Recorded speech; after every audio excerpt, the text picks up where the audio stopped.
A little back to the future as we map out the race and the stakes heading into Wednesday's final debate. This is what the map looked like on September 26th. That was the morning of the first presidential debate. Yes, we still had Hillary Clinton across the finish line, but Donald Trump was back in play because he was tied or leading in Nevada then. He was tied or leading in Florida. He was tied or leading in North Carolina, and he was tied or leading in Ohio. Plus, he was closing in Colorado. He was closing in Pennsylvania. You could say on the morning of that first debate, Donald Trump, the race was moving his way. He had a chance to take it away. But let's flip this out and come back to where we are now.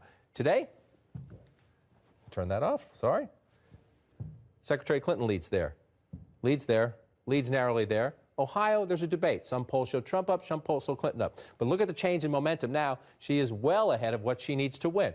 Here's some of the dynamics at play here. Number one, Donald Trump is running in a very different electorate.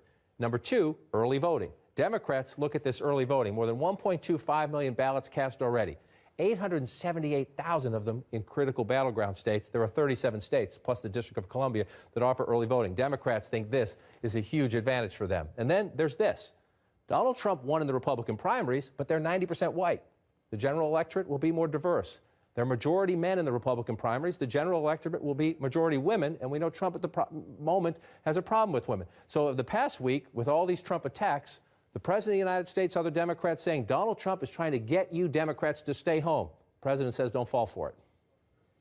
He's just going to drag this election as low as it can possibly go. And he figures that if he makes our politics just toxic, then maybe you'll just figure out you got no good choices and you just get discouraged and you just don't vote. But don't fall for it.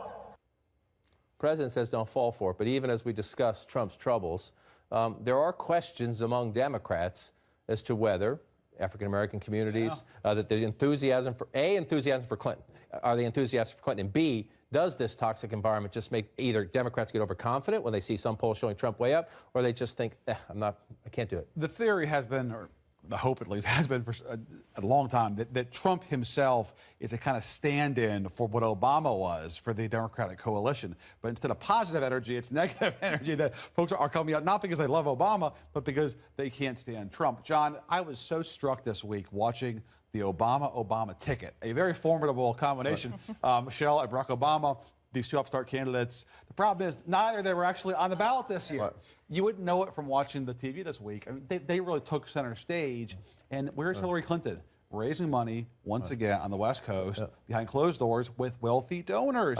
And by the way, Democrats are just fine with that. They're happy to have the Obamas out front and center. But it does speak to the nature of this election and who actually is the more compelling figures in public speaking. Plus, your colleague, I think Amy Chozick, wrote a very smart piece in the paper today. It's sort of obvious to some, but the way she lays it out, that it's hard. You would think the first female nominee for President of the United States would be out there with a bludgeon to Donald Trump. At the time, the issues are sexual harassment, alleged sexual assault, obvious repetitive degrading of women, but she's been relatively quiet on this, and part of the calculation is if she talks about this, it turns the focus on her husband, Bill Clinton, and his past transgressions. So you mentioned not just the president out there trying to gin up early voting, which was critical to both of his wins, but the First Lady, Hillary Clinton, on Twitter, and then at one event praised this speech. Pretty powerful from Michelle Obama. This is in New Hampshire. And I feel it so personally. And I'm sure that many of you do too, particularly the women. The shameful comments about our bodies, the disrespect of our ambitions and intellect, the belief that you can do anything you want to a woman. It is cruel. It's frightening. And the truth is, it hurts. It hurts. Incredibly personal there from the First Lady, and obviously she says this was about her personal feelings, but she's also out at a political rally, and there's no disputing they get the math we were talking about earlier, especially among suburban women. Now, conservative women looked at that speech by her, and they turned it around and said, but Bill Clinton. I mean, that's just the way they're thinking right now. It's just such a partisan divide right now. If you're a conservative, you believe Donald Trump. If you're a liberal, you believe Michelle Obama and Hillary Clinton. But I asked some Republicans and independents, you know, Bill Clinton isn't on the ballot. Why do you guys keep talking about that? And they said because they think that if she is elected, he will have such a position of power, at least as an advisor or someone behind the scenes, that they do consider him to be part of it. Yeah, look, I think there's some leftover issues, obviously, from the 90s here. But with good reason. Conservatives look at that speech and they go, this is rich from the party of Ted Kennedy and Bill Clinton. Right. And there is merit to that. Right. But whether or not you like the Obamas, they are clean on this issue. And that's why the Clintons are not out talking about it and the Obamas are.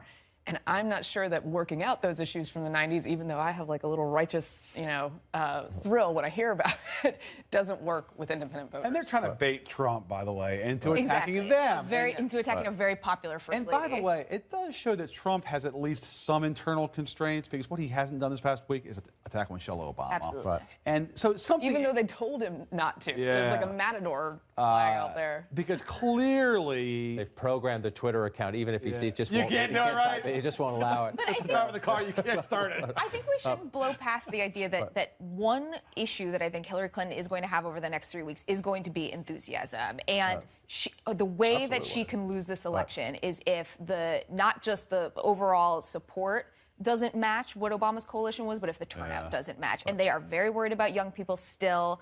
That number has not creeped up for her. And they are still worried that you will not see African-American turnout reach the levels it did with Obama. The metrics thus far have not shown this huge surge among Latinos or African-American voters in early voting that they want to see. Right.